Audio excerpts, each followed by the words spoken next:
Hey, what's up everybody? I'm Brittany. And I'm Craig. And today we're going to talk about the difference between an acute injury and something that's more of an accommodation type overuse injury, and the differences between them and how we can treat them. But before we get into that, make sure that you subscribe to our channel and click on the little bell button so that you never miss a notification when we post a new video.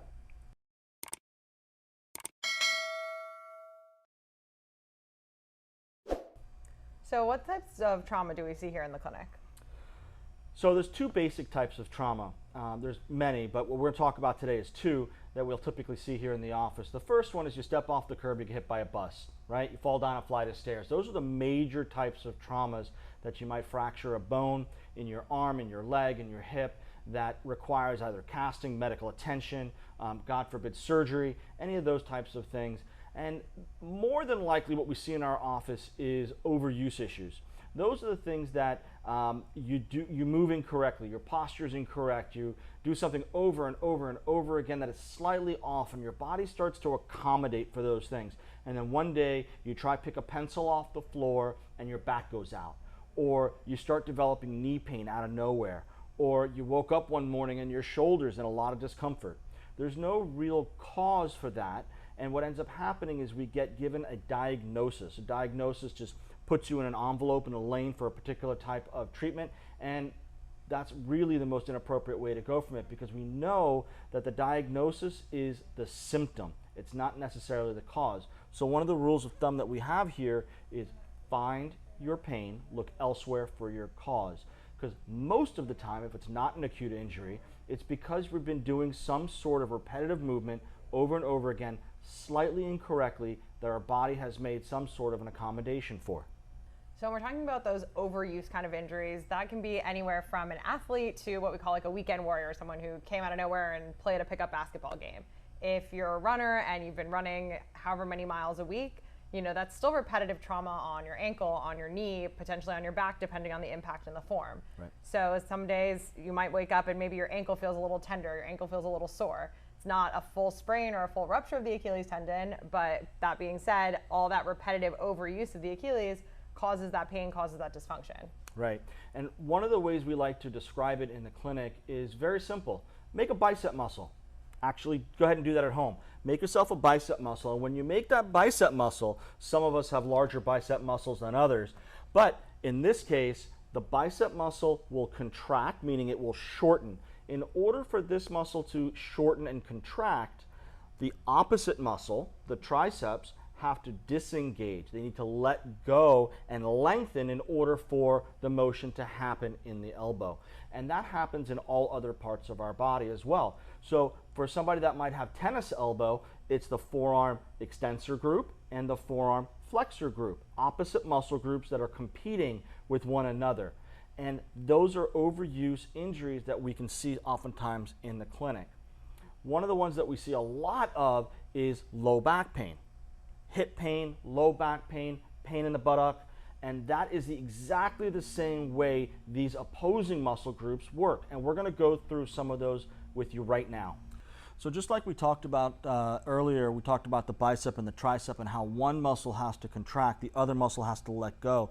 That doesn't mean that your tricep is weak in that moment. It means that it's inaccessible because the opposing muscle group, the other side, is contracting. And that's what we're going to talk about right now with low back pain and hip pain. So if we're sitting in a desk job and my hips are flexed like this all day and I don't get up, what's going to happen is the muscles in the front of my hip here, the hip flexors, are going to become over contracted or adaptively shortened, or shortened because we sit so long. Now, in medicine today, in healthcare today, we hear stretch the hip flexors, stretch the hip flexors, and that's all very well and good, but we have to time the contraction of the glutes, the opposing muscle group, with the softening or eccentric lengthening of the opposing muscle group. And that's what we're going to talk about right now. So in this position, Brittany's in a half kneel position, and what I'm going to ask her to do is just make a muscle with her tush. If she can squeeze her tush, what's going to happen is the opposite muscle group, the hip flexors, are going to let go, right? It's just like if I tighten my bicep, my tricep muscles have to let go. If I squeeze my muscles that extend the hip, what should happen automatically is the hip flexors should let go. If we want to make that a little bit more intense, what she can do is squeeze the tush muscles and then lean forward ever so slightly, but she can only lean as far forward as she maintains the muscle in her tush. That glute maximus muscle, that glute medius muscle needs to maintain its contraction as she leans forward. The minute she loses control of that, that means the opposing muscle group has become active and it has shut down the other side. And that's where the timing in overuse exercise really needs to be explored. And I don't know if you guys can see from where you're at, but the second that I came forward, my glute started to really quiver and it's a lot harder for me to hold it. When I was here, I can hold totally fine, no quiver in the contraction.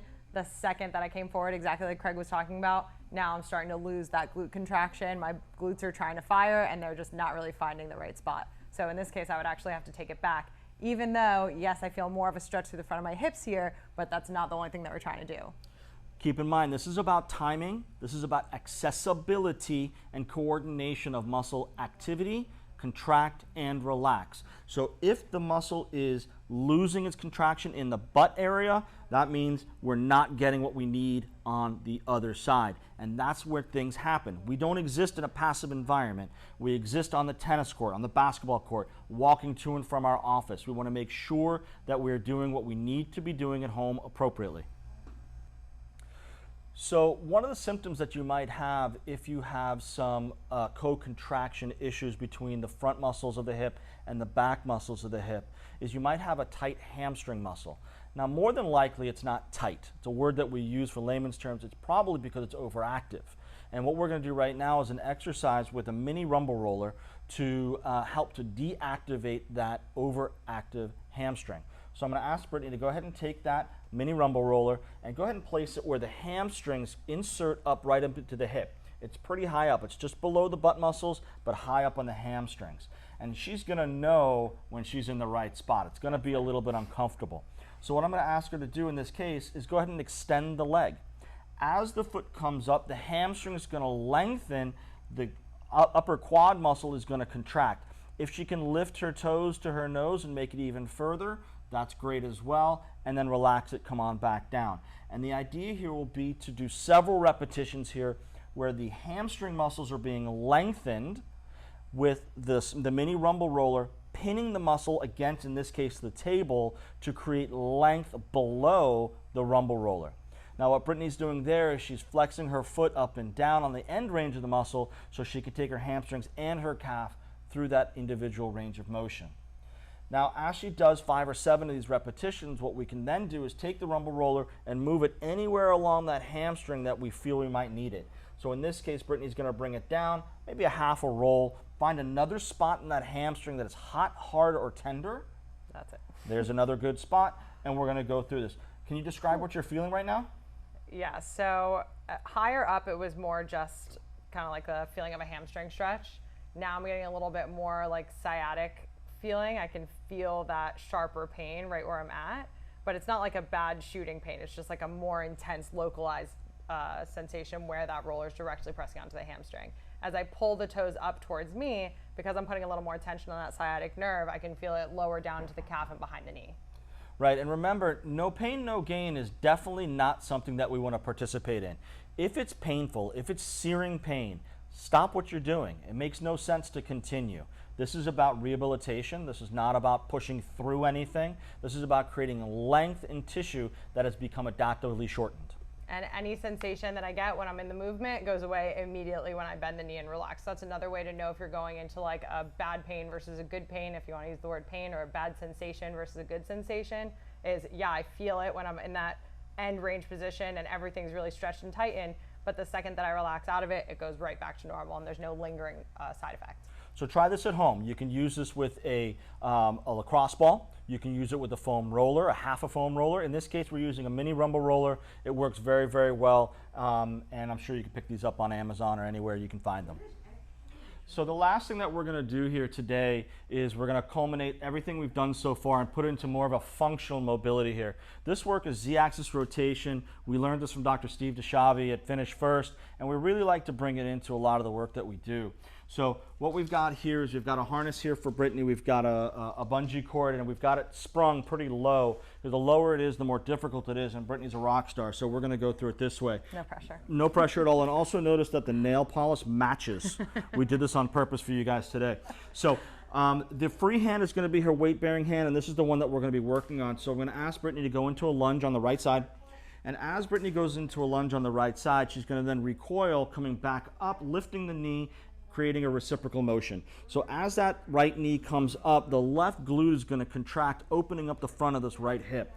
Slight rotation, mimicking a running motion, and then we go back down in the other. We want to make sure that we complete the motion on the top. So I always like to have people pause for a second or two, make sure that the glute is contracted, make sure the hip is opening up, and that our adductors, the muscles on the inside of our leg that support going all the way down to the floor, are being engaged. So let's do 2 or 3 repetitions here.